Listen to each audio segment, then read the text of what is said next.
Prisão o ex-deputado Nelson Melwer, que teve domiciliar negada no STF. O ex-deputado do PP do Paraná morreu na prisão neste domingo, dia 12 de junho, após contrair o Covid-19. Melwer, que foi o primeiro condenado pelo Supremo Tribunal Federal na Lava Jato, também tinha hipertensão, diabetes e tinha passado por uma cirurgia de ponte safena, segundo seus advogados Michel Saliba e Alexandre Jobim. Melwer tinha 78 anos e seu estado frágil de saúde foi ressaltado em um pedido de prisão domiciliar apresentado em março pela defesa ao ministro Luiz Edson Fachin, relator da ação penal 996. Fachin negou o pedido em abril. Abre aspas. Nada obstante o requerente esteja enquadrado em grupo considerado de maior vulnerabilidade em caso de contágio. Constata-se que o juízo da Vara de Execuções Penais de Francisco Beltrão informou a adoção de providências alinhadas à recomendação 62.220 do Conselho Nacional de Justiça, como a suspensão de visitas a sentenciados que se encontram na penitenciária estadual de Francisco Beltrão, a qual não se encontra com ocupação superior à capacidade. Fecha aspas, destacando ainda que a existência de que equipe de saúde lotada no estabelecimento, escreveu o ministro na decisão. Então quer dizer, ele negou porque tinha equipe de saúde lá para tratar do apenado, não estava mais permitido a visitação, não tinha como ele pegar o Covid, mas mesmo assim teve problemática. Ainda em abril, a defesa interpôs agravo regimental que foi debatido pela segunda turma em plenário virtual em julgamento encerrado em 8 de junho. Foram registrados 2 votos a favor de concessão de domiciliar, Gilmar Mendes e Ricardo Lewandowski, e 2 contra Fachin e Celso de Mello, empate.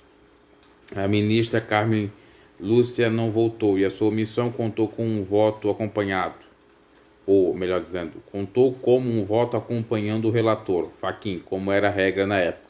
Por equívoco, ao se criar regras para o plenário virtual, estabeleceu-se que em caso de empate nas turmas, o empate seria resolvido dando peso duplo ao voto do relator. O problema é que, quando a matéria é criminal, a jurisprudência é de que o empate favorece o réu, né? Na dúvida, não é bem a dúvida, né? Mas seria o empate no caso, que tem um princípio indúbio pro réu. O assunto foi abordado pelo advogado Lênio Steck, em coluna no Conjuro, na Conjuro. Assim, o agravo foi negado só em 1º de julho, após a requisição da OAB. A Corte aprovou mudança no regimento para que os votos não manifestados em plenário virtual passassem a contar como abstenção, e não mais como acompanhando o relator. Além das negativas no bojo da ação penal, 2 pedidos de habeas corpus foram negados pela ministra Rosa Weber, um em abril e o outro no mês posterior, em maio. O primeiro pedido foi negado por não caber HC contra decisão em procedimentos penais de competência originária do Supremo. O segundo por ter repetido as requisições do primeiro. Melwer estava preso na penitenciária estadual de Francisco Beltrão, no sudoeste do Paraná, onde cumpria pena de 13 anos e 9 meses pelos crimes de corrupção e lavagem de dinheiro. Entre os problemas de saúde apontados pela defesa do Supremo estavam cardiopatia grave com comprometimento coronariano, carotídeo, valvular aórtico, marca-passo artificial, disfunção isquêmica, diabetes insulino dependente, hiperplasia prostática benigna e também insuficiência renal crônica não dialítica. Apesar de o Supremo ter declarado estado de coisas inconstitucionais ou inconstitucional, estado de coisa inconstitucional, no sistema carcerário brasileiro, no julgamento da DPF 347, em 2015, Fachin entendeu que as medidas básicas de prevenção e a disponibilidade de atendimento primário na penitenciária paranaense eram suficientes para afastar a necessidade de concessão de domiciliar.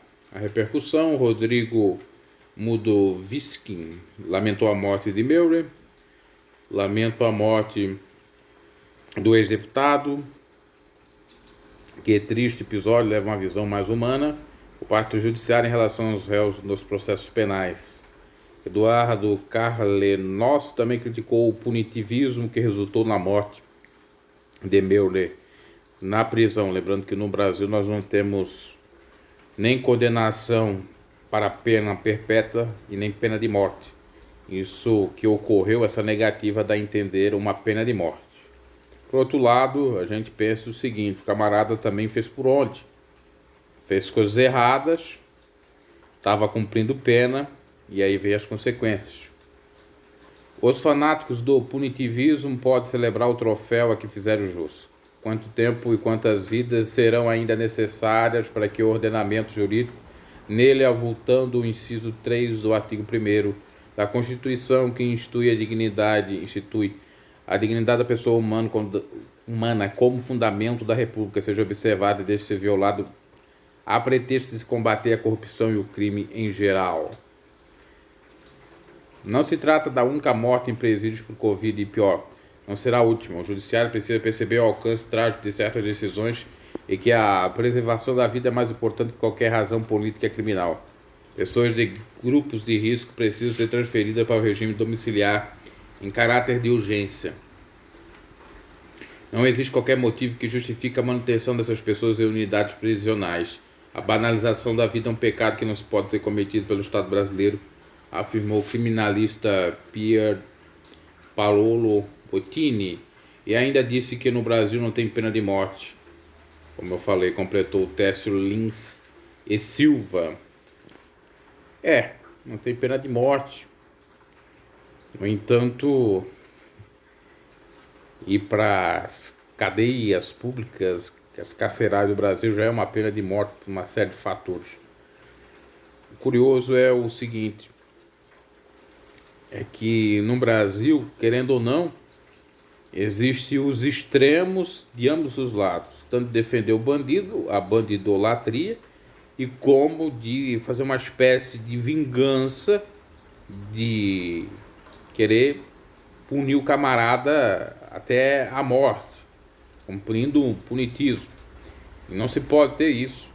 Tem que se utilizar o que está na Carta Magna de acordo com o princípio maior da dignidade da pessoa humana. Agora, é um político. Quantos outros inocentes, pessoas anônimas, não conhecidas, pobres, morrem na cadeia e não tem tanta comoção assim? É porque era um político condenado, preso por lavagem de dinheiro, por dinheiro tirado que pode ter sido da saúde, do transporte, e por conta disso, pessoas poderiam ou acabaram morrendo porque não veio a verba. Então, tudo isso tem que se analisar. Eu penso o seguinte: existe a lei da semeadura. É claro que no STF tem decisões que a gente fica lamentando e outras que a gente consegue entender ou que são boas, entre aspas, mas não é aplicado para outros. Por que o Queiroz está podendo? Claro que o caso do Queiroz ainda no momento não é tão terrível como esse, porque não foi condenado. Mas Queiroz e tantos outros, vamos colocar aí criminosos, a mulher do Cabral está em regime domiciliar. O Lula foi absolvido. E aí, como é que fica?